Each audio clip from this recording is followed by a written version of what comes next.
Bro bro bro scroll చేయకు, ఈ video నీకోసమే. ఏంటంటే నేను చాలా మందికి చెప్పేది ఏంటంటే, ఇంట్లో గమ్మన కూర్చొని ఇట్లా షార్ట్స్ చూసే బదులు, యూట్యూబ్ చూసే బదులు బయటికి వెళ్ళి ఏదో ఒకటి వర్క్ చేయండి. ఎందుకంటే ఇవాళ రేపు నీకు ఇగో దీనికి ఉన్నంత వాల్యూ నీకు లేదు. అదే ఏంటంటే చాలా మందికి తెలుసు అనమాట. నేను మళ్ళీ చెప్తున్నా, నీకు ఉన్నంత వాల్యూ దీనికి లేదు. ఇది నీ జాబ్ లో ఉన్నంత వరకే నీకు వాల్యూ. ఇదిగో ఇట్లా పోయింది అనుకో, నీది కూడా అట్లనే గాలికి ఎగిరిపోతుంది ఇక వాల్యూ అనేది. అందుకే పైసలు ఉన్నంత వరకే నలుగురు మనుషులు నేను చూస్తారు.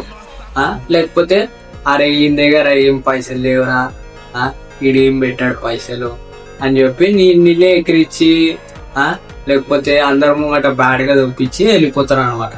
అందుకే వేరే వాళ్ళు వాళ్ళు చెప్పే మాటలు పట్టించుకోకుండా నీ కెరీర్ మీద అనేది ఫోకస్ చేయి. ఈ పైసలు అనేది నీ మెయిన్ థింగ్, నీ లైఫ్ లో పనికొచ్చేటి. ఓడైనా అరే పైసలు ఏముందిరా పోయి నలుగురు మనుషులు అంటే, నీకు ఇవాళ రేపు పైసలు కావాలంటేనే ఆ నలుగురు మనుషులు ఉంటారు నీ దగ్గర.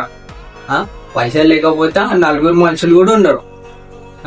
నువ్వు ఇక ఒక్కడిని ఈడ్స్ కూడా కూర్చోవాలి ఇక నీ రూమ్ లో. నువ్వు అరే నేను పైసలు లేవు, నేను సూసైడ్ చేసుకుంటా, అలాంటి థాట్స్ వస్తాయి అనమాట. అందుకే నీ మంచి కోసమే చెప్తున్నా.